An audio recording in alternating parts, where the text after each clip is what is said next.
How's it going, footballing family? It's the Front Runner Football Podcast. One this week because we had the day off on Monday due to the public holiday observed here in South Africa. So now it's a Thursday and much to munch on as far as the news cycle is concerned.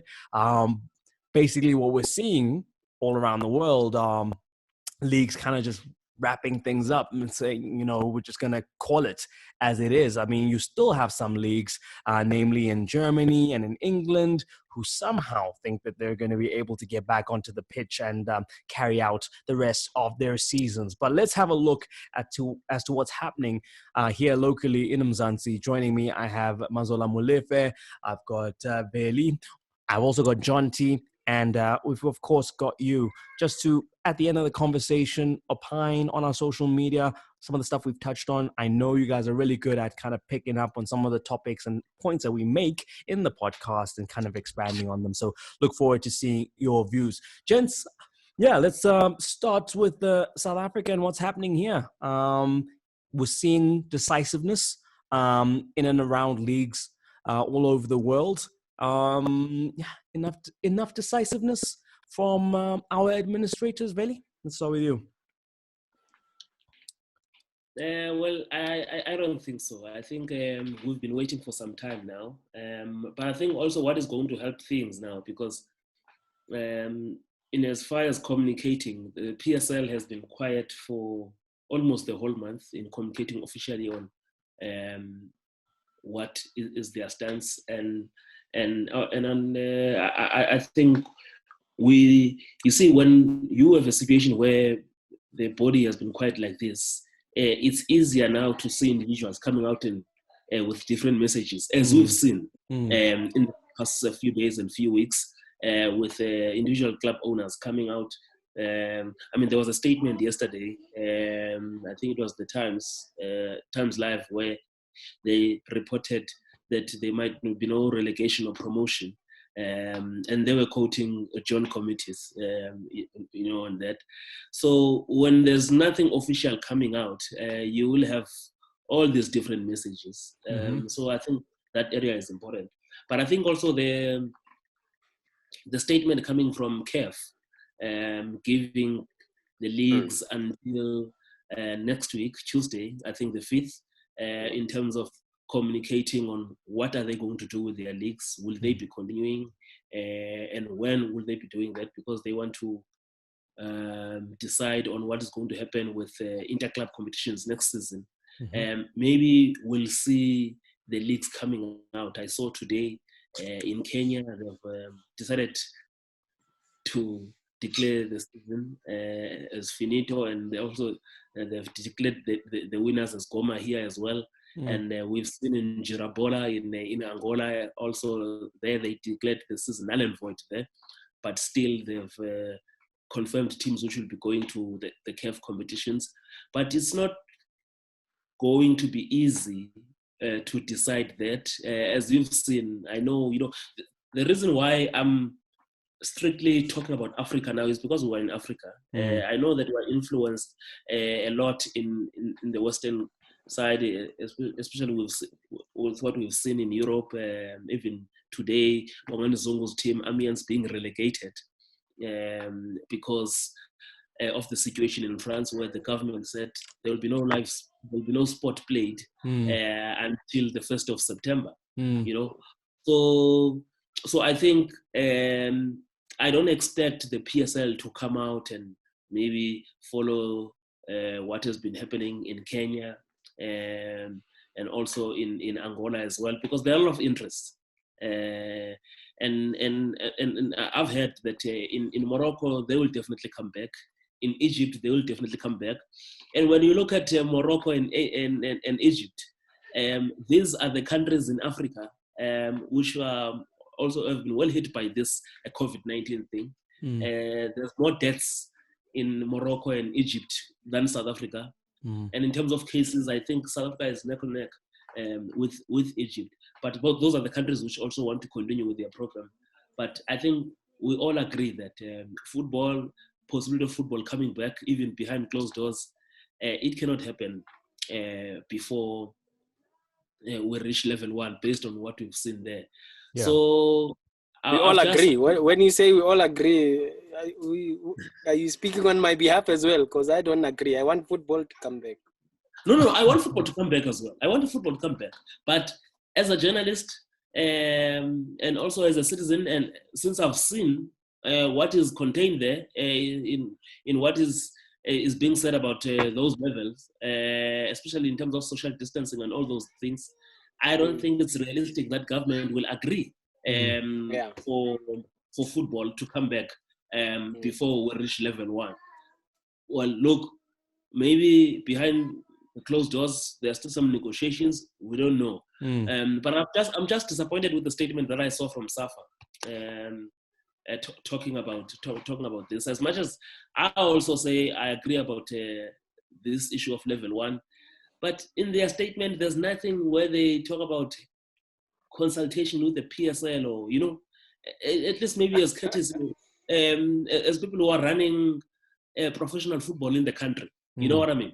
Yeah, you expect. I know that they are saying together with the minister, they will be informing FIFA, but and this is what I'm also anticipating to happen as well, because I've heard that the decision that was taken in Kenya was not in consultation with people who are running the league. It's just the federation taking that decision. Right. So how does the federation? The problem is a South African problem here, in the sense that we're talking about coming back. Let's come back. Everybody wants sport to come back. Nobody wants to be watching people playing FIFA 20 on their computer consoles for the next 3 months. Don't hate, Jonty. No, but it's boring. It's boring. But this thing in South African context is only supposed to peak in September. So this virus. So how are you going to, if you're not playing now, how are you going to play in September? In September. It's actually, because obviously any virus in the winter months gets worse in theory. So this thing in theory is going to spike more and more over July and August, and then how are we going to play June, July, August? I don't know how we're going to play honestly until October, November, maybe 2021 at the moment. Being realistic, we all want football to come back. We all want to watch football. We want to watch the PSL and all these other leagues. But even in these other leagues, you're seeing situations where the intention is to come back, but is it a reality? And governments are being very careful about whether they actually implement it. Because the Bundesliga I saw today has already been put back by a week. They wanted to start on the 8th, but there's been a spike. So the government has said no way until at least the 16th. Then if there's still a spike, they'll carry on. Yeah. Then at what point do you say, okay, this league is over? And I know that's a European thing, but again, in Egypt and Morocco, what if they have spikes and obviously they're a different hemisphere, so they're heading into summer, so maybe they will be okay. Yeah. In terms of the virus escalating, but it's a very difficult situation because of that. So I don't see the PSL starting anytime soon.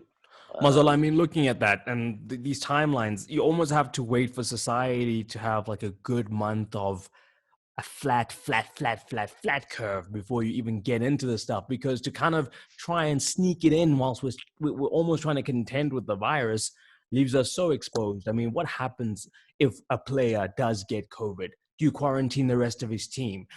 What happens to that team now within the competition? Are they extracted? Like, there's so many complications in rushing back that you almost have to wait until it's more than under control, fully under control, before you can play football. Yeah, it's a difficult one. I mean, we could have this discussion for days on end, because as Jonty is saying, what if there's a spike, in the countries that he's mentioned that are planning to go ahead and play behind closed doors soon. South Africa, from what I understand, also there's a task team that was formed sometime last month when the chairman announced the suspension of the league indefinitely.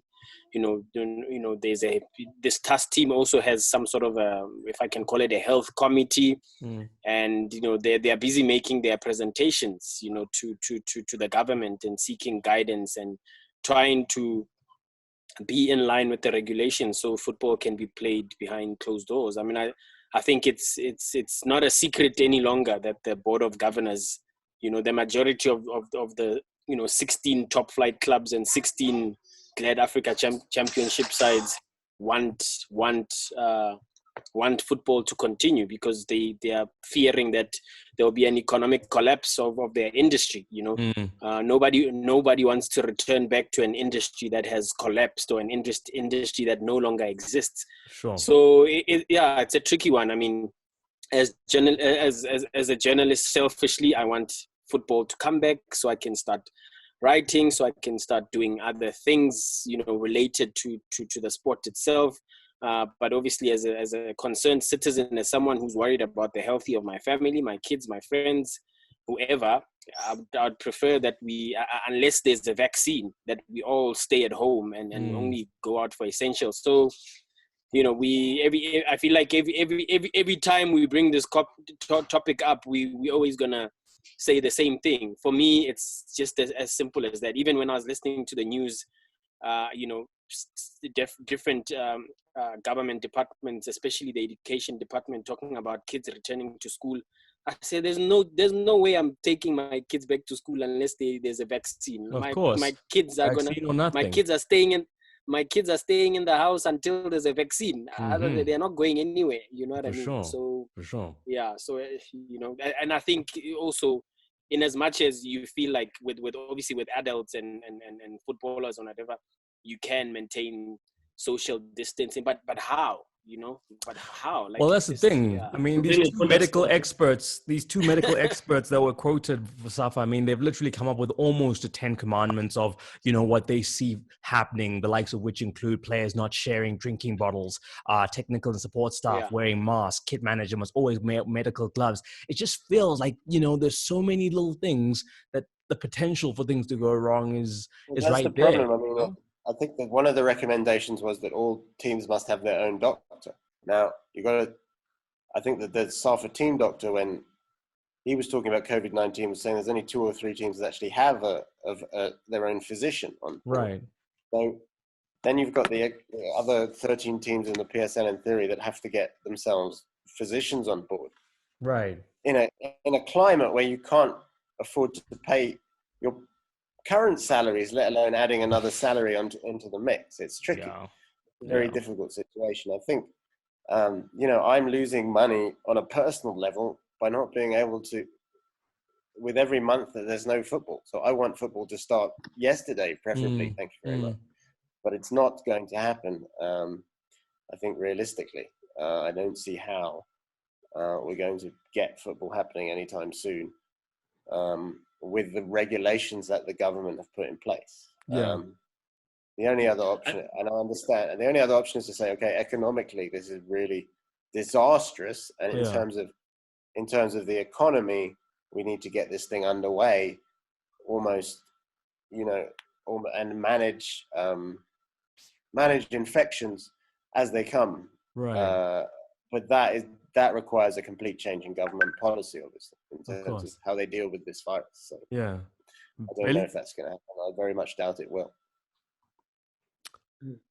I think when you're faced with a situation like this, communication becomes key, And for me, we're talking about SAFA and the 2 medical experts right now. And just before the lockdown, one of the things we're talking about that we didn't like was how SAFA was saying this and the PSL was saying this. And granted, there's always been issues between the 2 bodies from the past.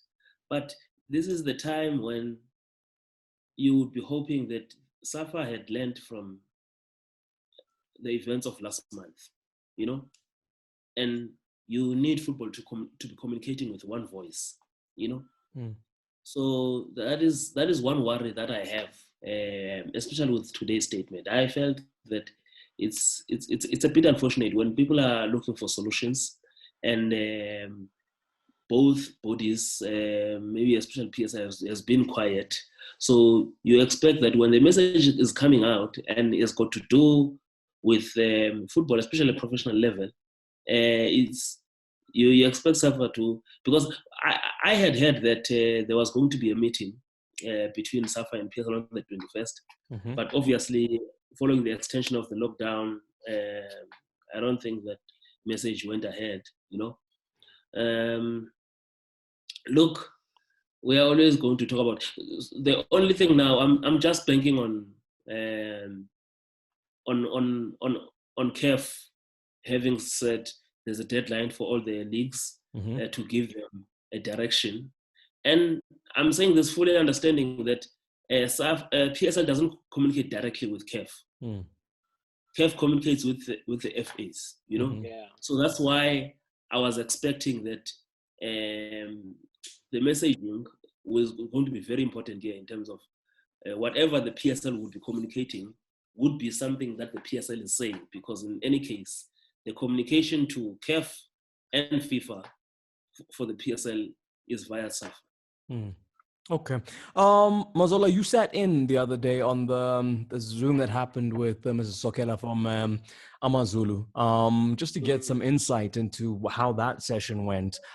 Because obviously, you know, last podcast we were discussing in terms of, you know, how owners will put money out of their own pockets into the clubs. And now we're seeing a situation where they're taking money out of the clubs.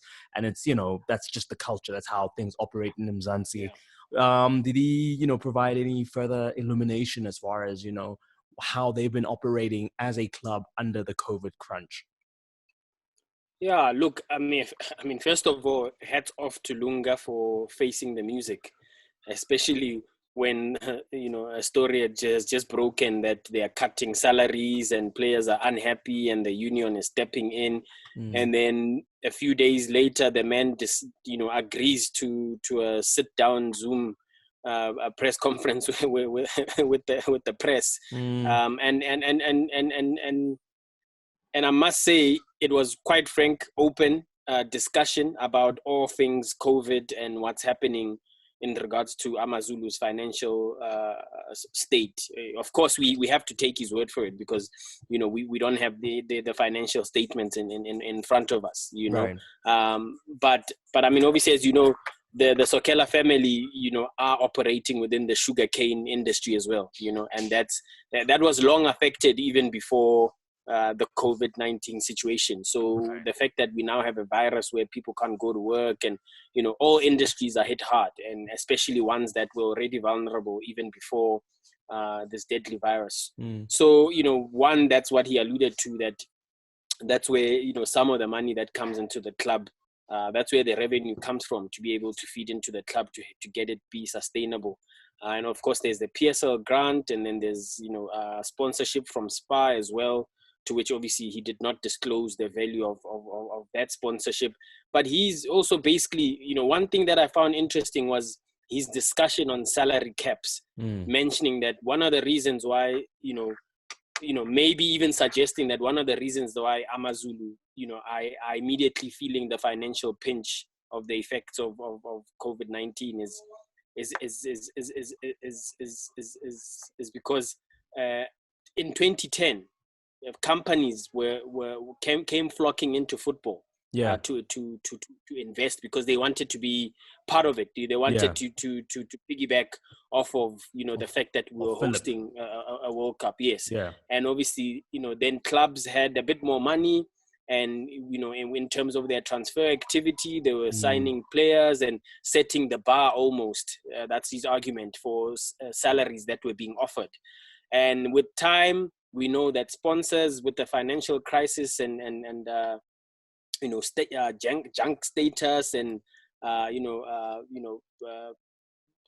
what's the word I'm looking for? Recession. With the recession as well. Right. That companies all around, especially in sport, you know, companies have been pulling away from sponsoring either football clubs or just sport in general.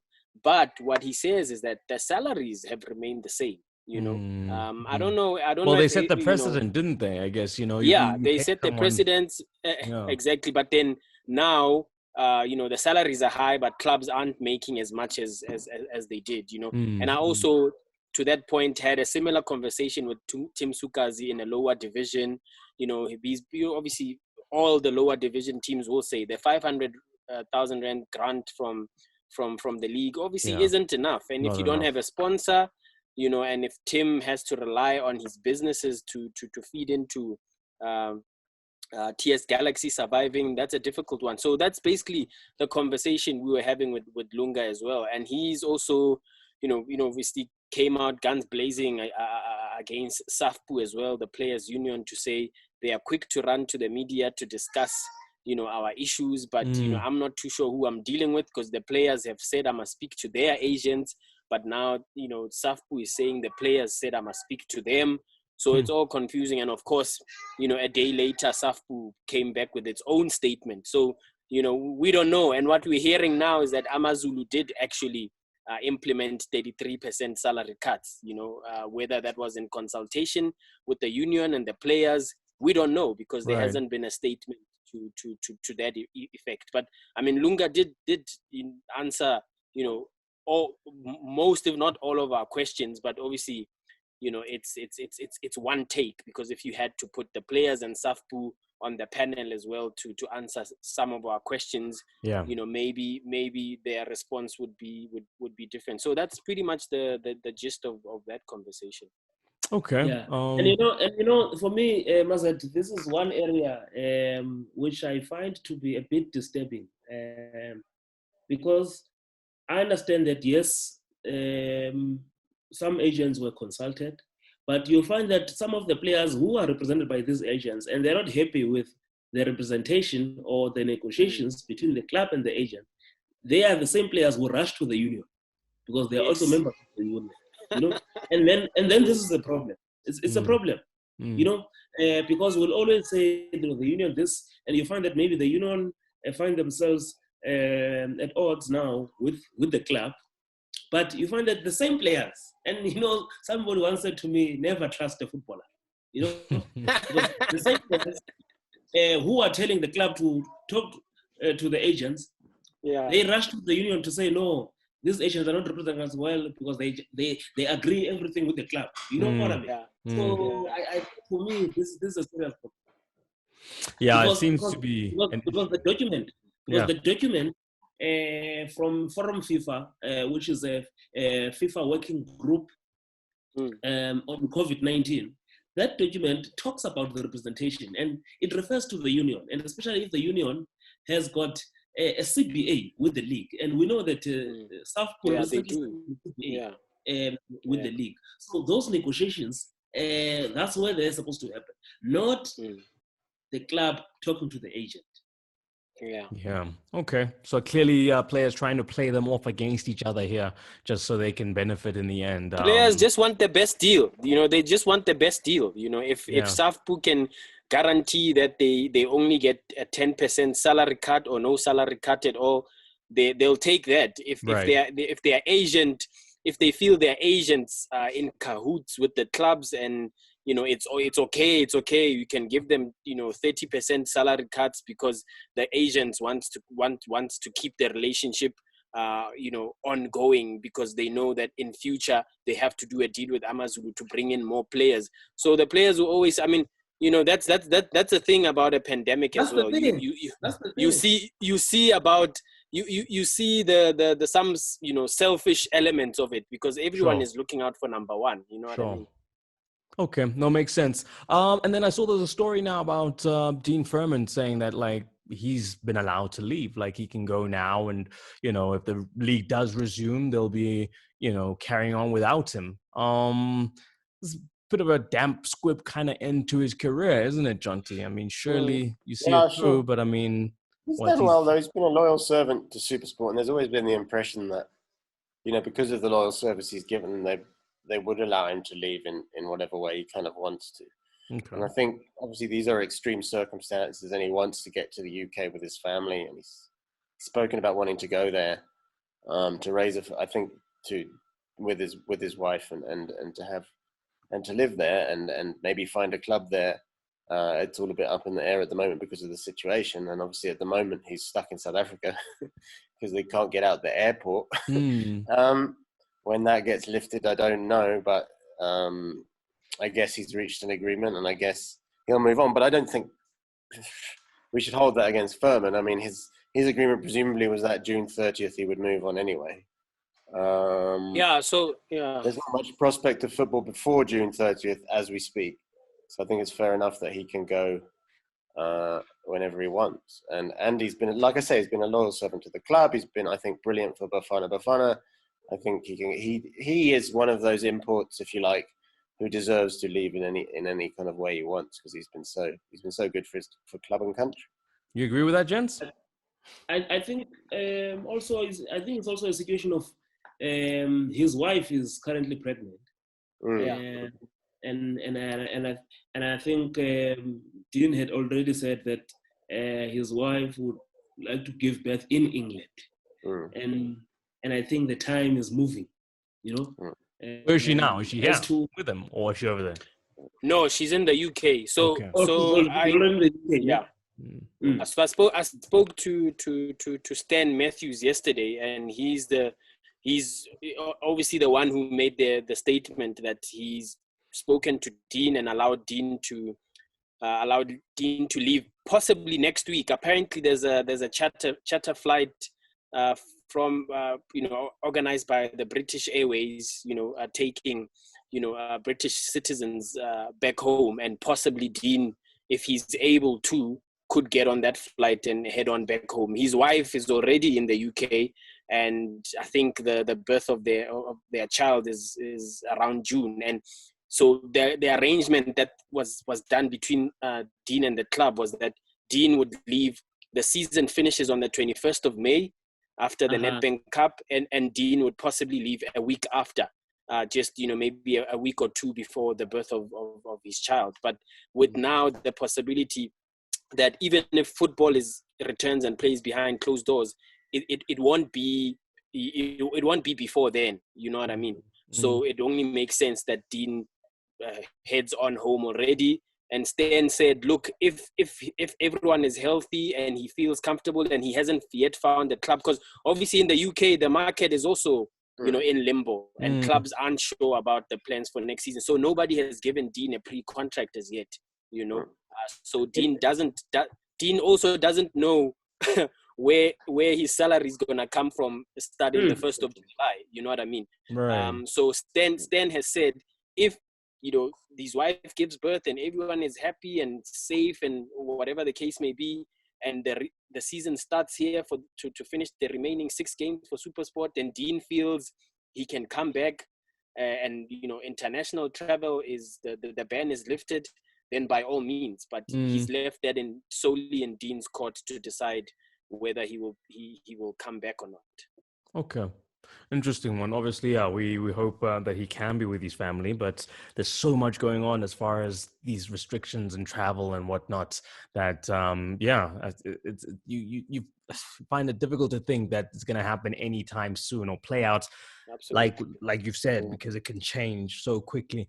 Okay, gents, well, that's all we have time for this week. But before I go, is there anything any of you want to touch on?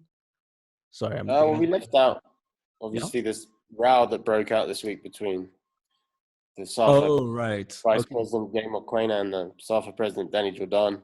I was privy to the McWane Report, as he self-titled it, to the NEC, and it really didn't hold back in some ways about Jordan, the way he feels Jordan handled his what he calls dismissal, and the way that Jordan acted generally. He accused the president on several times of flouting the constitution in terms of the fact that he didn't go through the National Executive Committee, and in dismissing him in terms of the fact that SAFA don't, in his opinion, have an acting CEO at the moment. They don't have any form of CEO, that he invented a position for the gentleman who is supposedly doing the duties of the CEO, but is not actually the CEO, in his opinion. And SAFA obviously fired back and said this isn't the case, and they've said that they refute the allegations, and that the NEC are fully behind Danny Jordan. So that's obviously been a story that's kind of erupted. Who's fooling who here? Well, I think that basically Jordan has been accused of kind of autocratic rule of SAFA for a while now. That's not new news, if you like. Right. And I think that that there's no smoke without fire. I think that a lot of what says is probably accurate. But yeah, also I think it does kind of. I think Safa have a point in the sense that he didn't raise it while he was there, and it now sounds a bit like sour grapes because he's left. I disagree with him. It can't be sour grapes. I don't think it can be sour grapes because you see, this report was leaked. It's a report that was meant for the NEC. It was leaked to me. It was leaked to a lot of people, I think. Yes. But I think for me, it's the first time that an outgoing SAFA CEO, maybe even other previous CEOs, they had their reports to the NEC like that on their term. But I think this one, it was for the first time we saw something like this. And we had this discussion, fortunately, here last week. And I did say that I side with the journalist who wrote the story. And true to form, the following week, SAFA was confirming almost everything that the reporter had written. You know? Yeah. And now it tells you of a troubled FA. And I know that the NEC have said they are fully behind the president. But when you read between the lines, you see that there are some serious divisions even within this NEC. If the same NEC can be leaking this report, it tells you that there's something going on for sure. There's something going on. It's not rosy, you know. It's not rosy because now here's a president being accused of an executive president by an outgoing CEO who is still the vice president of the FA for that matter. Right. Yeah, no, that's a lot. And on that note, I'm going to wrap it up because Zoom is telling me it's going to Zoom real soon. Gents, thank you so much. We touched on everything there. Appreciate your time. I'll join you again on Monday. We'll pick up on what's happening. Hopefully some developments, something comes up in the next couple of days. Let's see how it plays out. We're obviously meeting before that decision and that deadline by CAF, which is the 5th, right? So yeah, maybe we'll see. Maybe there'll be rumblings of what might come out of that. Thanks again, gents. Have a good evening. Be safe, and we'll catch up in the new week.